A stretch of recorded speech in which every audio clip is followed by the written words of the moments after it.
Thank you for joining us. Tonight we have more confirmation on top of the mountain of evidence that most terror worldwide in the last 30 years or so has been provocateured or staged.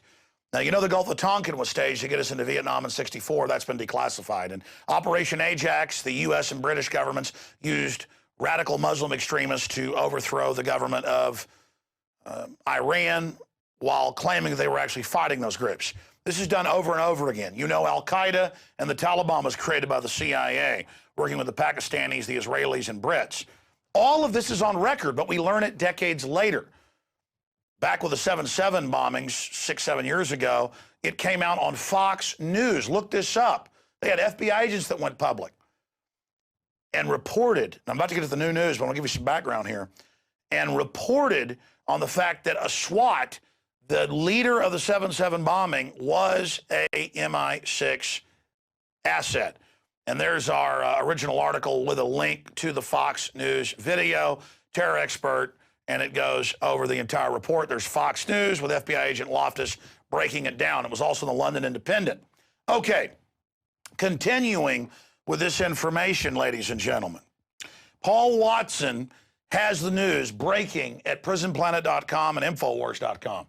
This just happened yesterday, and we told you, underwear bomber 2, but instead of just setting up a patsy, they just say, we don't know who he is or where he is, but we found some underwear with a firecracker, so give all your rights up and Obama's going to save you. Well, now, al-Qaida bomber was a CIA informant, prisonplanet.com. But wait, here's the Huffington Post and the Associated Press are reporting al-Qaida bomb plot, would-be bomber, was CIA informant. And it just goes on from there. We're told naked body scanners, TSA on the streets. But what happened 2 Christmases ago? The Christmas Day bomber, Muttalib, we had the eyewitnesses on first. Kurt Haskell and his wife saw the U.S. government getting him on the plane without a passport. A month and a half later, questioned in Congress, the Undersecretary of State, Mr. Kennedy, admitted an unnamed U.S. intelligence agency told us to get him a visa and get him on that aircraft without a passport. Boom, that was staged. 7/7, boom, commanded and run by an MI6 operative. On record. The guys that were part of it thought they were part of a drill. They were anti-Muslim extremists, and they were blown up on the trains and those buses, or that bus. And the government was running a drill of the exact targets being attacked at the same time. That's Peter Powers, the head of Visor Consultancy, admitting that on ITN and BBC. Look it up. And it gets worse. 5 years ago, members of SAS assigned to MI6 in Iraq dressed up like Wahhabis killing Shiites to get sectarian warfare going on between the two groups. I could keep giving you examples. These aren't theories. These are facts. So now they just say, hey, we had a threat of a deadly firecracker, give all your rights up.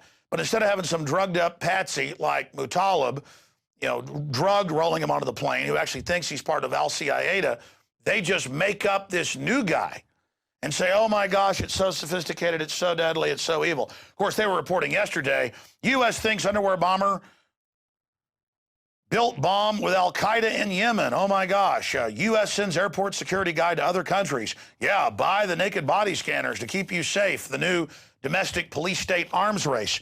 All of this, absolute pure bull. We never see modern cases of where these hyped up terror attacks weren't provocateured or purely, absolutely staged. We know that the so-called hijackers of 9/11 were trained at U.S. military bases. That was even in AP Newsweek. But we're supposed to ignore all that information.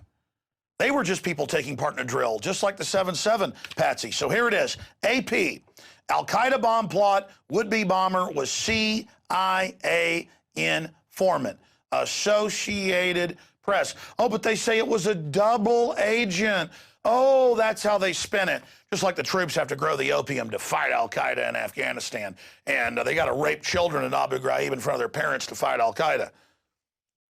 Well, I mean, I'd be for al-Qaida above raping children. And of course, al-Qaida CIA, so that would be raping children anyway, so I wouldn't join that. I mean, this is staged. It's a global corporate empire who needs to act like it's under attack so it can take your liberties and give itself trillions of dollars in tax money a year, just in the U.S. alone, 3 or 4 trillion worldwide in the name of keeping us safe. You know, the Olympics with missiles around it for al-Qaida's Air Force.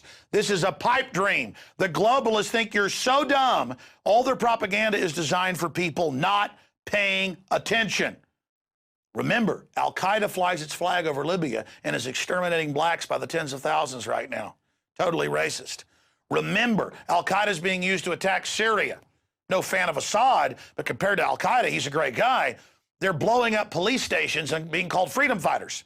It's in the news that al-Qaida is the good guy now, and we're supposed to segue to the domestic extremist.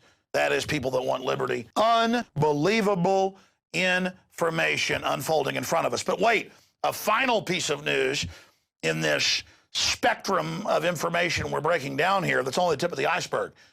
You see, the regular teleprompter news is some bimbo reading off a teleprompter what the globalists wrote in the central CBS broadcast center for all the major networks by private PR firms and the CIA and foreign governments and others. Here, it's full spectrum analysis.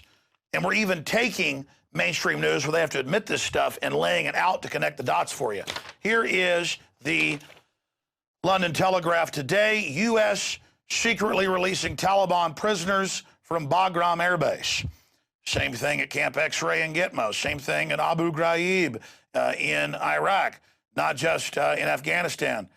This is what they do. They get people in these re-education camps to find out who can be operatives to go out and pose as synthetic artificial terror. If you want to invade countries, you've got to create the synthetic threat. If you want to take liberties, you've got to create the synthetic threat to take the projection of the bad guy so you can play the part of the good guy, when in truth, the New World Order is controlling both sides of it. You understand that? This is what they're doing. So there it is. America has secretly been releasing high-level Taliban prisoners from a top-security military prison as part of negotiations with insurgents. Folks, the only insurgents they're fighting is opium farmers that don't want to get a lower price. It's a bunch of tribalists in Afghanistan who've always been killing each other. That's why Alexander the Great couldn't beat them. The Romans, the Persians, the Brits, no one can beat them because they don't have a culture or society that's centralized. They're cavemen. It's beyond medieval. No one can conquer them because the guy over the next hill hates his cousin down the road. This is beyond Appalachian hillbillies to the power of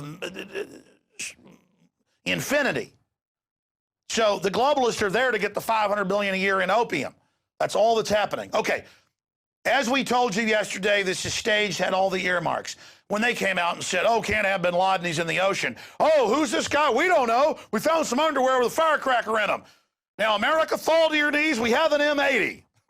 And the Republic just goes, take my rights, grope my wife and daughters. I'm so afraid of a guy with a turban and with an M80 in his underwear. And now he's CIA. And because that leaks out and now there's congressional investigation calls, what do they say? He was a double agent. Even after they said that about a SWAT in the 7/7 bombings, it came out he could fly in and out of the country and was being protected. They're not double agents. They're agents of the mega banks playing the West off against Islam. Every time people in Islamicist countries try to build societies and civilizations, which they're very capable of, the globalists send in a bunch of jihadis to blow the hell out of the capital. Okay? Okay? That's been the plan. It's been the plan since the end of World War II. The Brits used the plan with Lawrence of Arabia before that, 50-something years. Look into history. Learn about it. Get informed. All this propaganda is designed as if you're an idiot. It's designed for people halfway paying attention. Gee, Marge, they protected us from another one of them radical, evil sand people. Yeah, well, that's all right, because TSA is going to grope you tonight, honey, and that'll keep you safe. But the border's wide open. All right, that's it for this area of the report. Get this video and the information by Paul Watson at Infowars.com out to everybody.